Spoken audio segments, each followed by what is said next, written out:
باقی تو وہ تو پھر جیسے بھی آپ کو پتہ ہے کہ جب میں اسے پوچھنے لگا تھا کہ پوچھنے کا تو موقع دے نہیں رہا تھا، کوئی کدھر سے یعنی کہ یہاں پہ پیچھے سے کوئی آواز دے رہا تھا کہ مارو، کوئی کہہ رہا تھا مت مارو، کوئی کہہ رہا تھا پکڑو، کوئی کیا کہہ رہا تھا.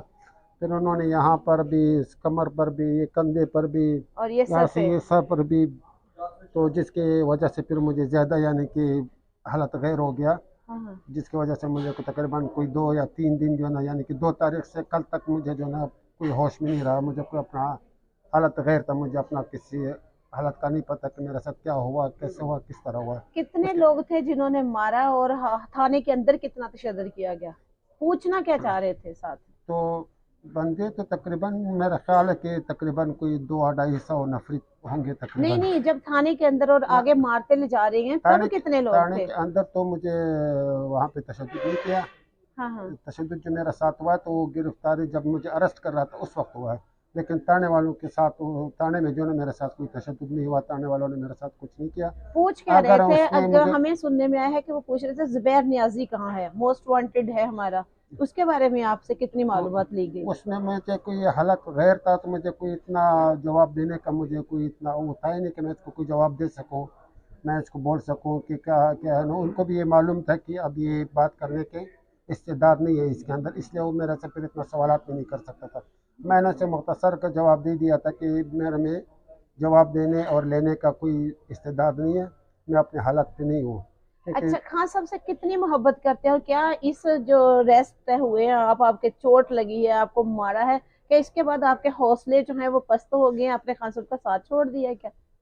دیکھو، جب ایک عاشق اپنے محبوبہ کے عشق میں مبتلا ہو تو وہ آپ کا کیا خیال ہے کہ وہ کسی چیز، کون سا چیز ہے جو اپنے اس عشق سے ہٹا سکے. یہ ایسے عشق ہے، خان کا ایسے ایک جنون ہے کہ اس کے عشق ختم ہونے والا میرا خیال ہے کہ اس دنیا میں کوئی ایسی چیز ہے نہیں جو اس عشق کو ختم کرے. کیونکہ خان صاحب نے ایک نظریہ بنایا، خان صاحب ایک نام ہے، لیکن اس نے ایک نظریہ ایسے ایک شعور دیا کہ آپ کا اپنا حقیقی آزادی کیا ہوتا ہے، آپ کا خود مختاری کیا ہوتا ہے، اور آپ نے غلامی سے آزادی آپ کے لیے کیا ہوتا ہے. وہ پہلے ہمیں نہیں تھا پتہ. یہ خان صاحب نے ہم کو یہ سکھایا، یہ ہم کو بتایا، یہ ہم کو سمجھایا.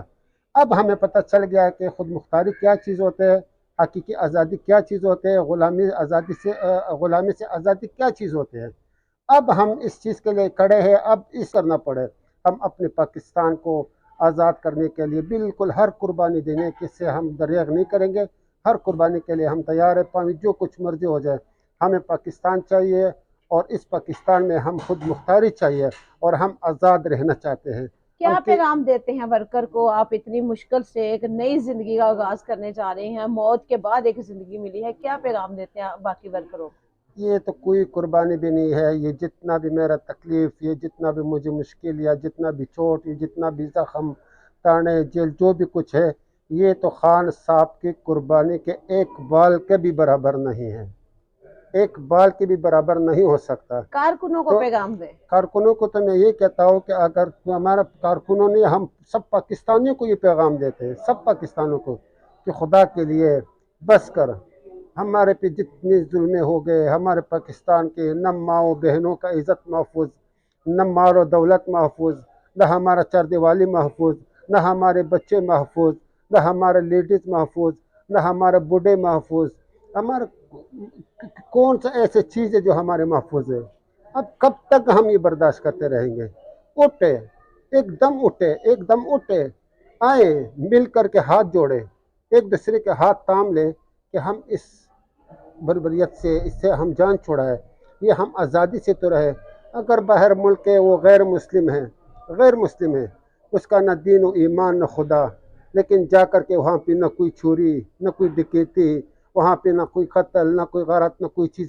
ہم اگر مسلمان اللہ کو ماننے والا، حضور کو ماننے والے، اور ہمارے ملک میں کیا ہو رہا ہے، یہ کیوں ہو رہا ہے؟ تو ہم سب پاکستانیوں کو یہ کہہ رہے ہیں، سب پاکستانیوں کو، خاص کر پاکستان تحریک انصاف کے ورکروں کو، کہ اگر تم حقیقی آزادی کے لیے واقع کڑے ہو تو پھر کڑے ہو جاؤ. اس میں کانٹے آئیں گے، تکلیفیں آئیں گے، جیلیں آئیں گے، مشکلیں آئیں گے، لیکن ہمیں برداشت کرنے ہوں گے.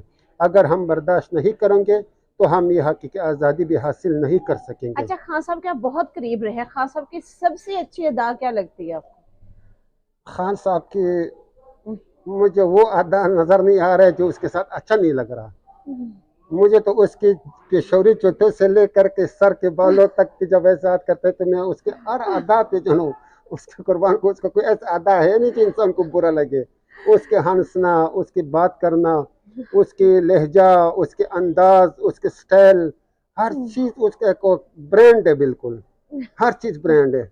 بالکل اس میں ایک میں کہوں کہ جس طرح وہ کہتا ہے نا کہ صدارت کے لیے، بادشاہت کے لیے، یعنی کہ دن کی کتابوں کے اعتبار سے بھی کہتا ہے نا کہ ان کی جسامت اور ان کی لسانیت تو سب کچھ دیکھنا چاہیے. وہ چیز جب ہم دیکھتے ہیں وہ سارے صفات اس کے اندر پایا جاتا ہے. جی اور دوسری بات یہ ہے کہ وہ جب بھی اپنی قوم سے بات کرتا ہے، اگر دوسری قوم بات کرتے ہیں وہ اپنے ایک لفظ کوئی انگلش میں بولتا ہے، کچھ اردو میں بولتا ہے، کچھ کس طرح کوئی کس طرح. اس کا ایک یہ خاص صفت یہ ہے کہ اپنے قوم کو اس طرح سمجھاتے ہیں جس طرح ایک باپ اپنے بچوں کو ایک ایسے الفاظ میں کہ اس میں ایسے الفاظ استعمال نہیں کرتے جو اگلے کو سمجھ میں نہ آ جائے. ہر لفظ بلفظ ایسے استعمال کرتا ہے کہ جو سمجھتے کہ میرا یہ قوم سمجھ جائے اس بات کو. اور ہر بات